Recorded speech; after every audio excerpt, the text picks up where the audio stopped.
আসসালামু আলাইকুম ভিউয়ার্স। বহুল প্রতীক্ষার পরে বাংলাদেশ পুলিশ কনস্টেবলের ট্রেনি রিক্রুট কনস্টেবল পদে আবারও একটি নিয়োগ বিজ্ঞপ্তি প্রকাশিত হয়েছে। আমরা আজকের ভিডিওতে জানবো যে কতটুকু যোগ্যতা সম্পন্ন হলে নারী এবং পুরুষ বাংলাদেশ পুলিশ কনস্টেবলে আবেদন করে দেশ সেবায় নিজেকে নিয়োজিত করতে পারবে।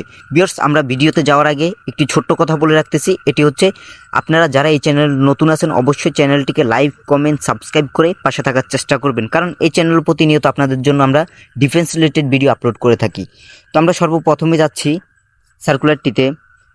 প্রার্থীর যোগ্যতা সর্বপ্রথমে দেওয়া হচ্ছে বয়স। ছেলে মেয়ে উভয় প্রার্থীর জন্য একই।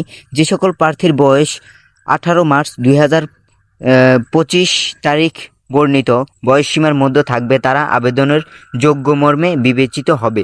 এক্ষেত্রে মুক্তিযোদ্ধা, শহীদ মুক্তিযোদ্ধা ও বীরাঙ্গনার সন্তানদের জন্য বিদ্যমান কোটা পদ্ধতি অনুষ্ঠিত হবে। এখানে আপনার বয়স সীমাটা লাগবে 18 হতে 20 বছরের ভিতরে, কিন্তু যদি বয়স সীমা থেকে থাকে ছেলে মেয়ে উভয় প্রার্থীর জন্যই কিন্তু একই। যদি থেকে থাকে তাহলে অবশ্যই আপনি বাংলাদেশ পুলিশ কনস্টেবলের আবেদন করতে পারবেন। এখন আমরা দেখব শিক্ষাগত যোগ্যতা। ছেলে মেয়ে একই। শিক্ষাগত যোগ্যতা এসএসসি অথবা সমমান পরীক্ষায় উত্তীর্ণ, কমপক্ষে জিপিএ 2.50 পেয়ে উত্তীর্ণ হলে কিন্তু আবেদন করতে পারবেন যে কোনো বিভাগ থেকে। জাতীয়তা বাংলাদেশি স্থায়ী নাগরিক হতে হবে ছেলে মেয়ে উভয় প্রার্থীকে। বৈবাহিক অবস্থা আপনাকে অবিবাহিত থাকতে হবে। শারীরিক মাপ আমি সর্বপ্রথমে পুরুষ প্রার্থীদেরটা বলতেছি। পুরুষ প্রার্থীদের হচ্ছে, মেধা কোটার প্রার্থীর ক্ষেত্রে 5 ফিট 6 ইঞ্চি উচ্চতা হলে কিন্তু তারা আবেদন করতে পারবে, এবং মুক্তিযোদ্ধা, শহীদ মুক্তিযোদ্ধা ও বীরাঙ্গনা সন্তানদের এবং ক্ষুদ্র নিগোষ্ঠী কোটার প্রার্থীদের ক্ষেত্রে 5 ফিট 4 ইঞ্চি হলে কিন্তু আবেদন করতে পারবে। তবে শারীরিক প্রতিবন্ধী ও তৃতীয় লিঙ্গের কোটার প্রার্থীর ক্ষেত্রে বিধি অনুষ্ঠিত হবে। এখন আমরা দেখব যে মহিলা প্রার্থীদের কতটুকু উচ্চতা হলে আবেদন করতে পারবে। মেধা কোটার প্রার্থীদের ক্ষেত্রে 5 ফিট 4 ইঞ্চি হলে কিন্তু আবেদন করতে পারবে। মুক্তিযোদ্ধা, শহীদ মুক্তিযোদ্ধা ও বীরাঙ্গনা সন্তানদের এবং ক্ষুদ্র নিগোষ্ঠী কোটার প্রার্থীদের ক্ষেত্রে 5 ফিট 2 ইঞ্চি হলে কিন্তু তারা আবেদন করতে পারবে। শারীরিক প্রতিবন্ধী ও তৃতীয় লিঙ্গের কোটার প্রার্থীদের ক্ষেত্রে বিধি অনুষ্ঠিত হবে। এখন ভিউয়ার্স, আমরা দেখব যে বুকের মাপ।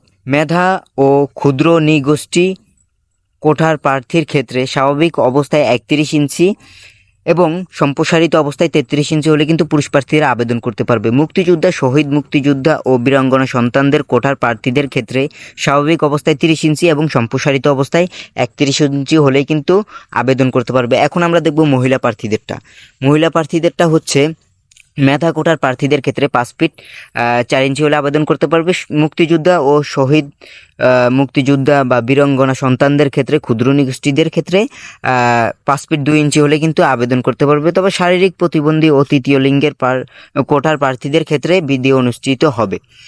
এই ছিল ভিউয়ার্স। আর বুকের মাপটা দেখব আমরা। মেধা ও ক্ষুদ্র নিগোষ্ঠী কোটার প্রার্থীদের ক্ষেত্রে স্বাভাবিক অবস্থায় 31 ইঞ্চি এবং সম্প্রসারিত অবস্থায় 33 ইঞ্চি থাকতে হবে, এবং ক্ষুদ্র মুক্তিযোদ্ধা, শহীদ মুক্তিযোদ্ধা ও বীরাঙ্গনা সন্তানদের কোটার প্রার্থীদের ক্ষেত্রে স্বাভাবিক অবস্থায় 30 ইঞ্চি এবং সম্প্রসারিত অবস্থায় 31 ইঞ্চি হলে কিন্তু আবেদন করতে পারবে। এখন আমরা দেখব ওজন। বয়স ও উচ্চতা অনুসারে ওজন বিবেচনা করা হবে আপনার। তবে বয়স ও উচ্চতার সাথে ওজন অনুমোদিত পরিমাণে হতে হবে। ছেলে মেয়ে উভয় একই। চোখের দৃষ্টি শক্তি 6/6 থাকলে কিন্তু আবেদন করতে পারবেন। এখন আমরা দেখব আবেদন শুরু কবে, শেষ কবে। ভিউয়ার্স, আবেদন শুরু হচ্ছে, অনলাইনে আবেদন শুরু 3 মার্চ 2025 এবং শেষ তারিখ হচ্ছে 18 মার্চ 2025। এই সময়টুকুর ভিতরে আপনারা আবেদন কমপ্লিট করে পারবেন। আর যদি কোনো সমস্যা হয়ে থাকে অবশ্যই কমেন্ট সেকশনে জানাবেন। ধন্যবাদ সবাইকে ভিডিওটি শেষ পর্যন্ত দেখার জন্য। আল্লাহ হাফেজ।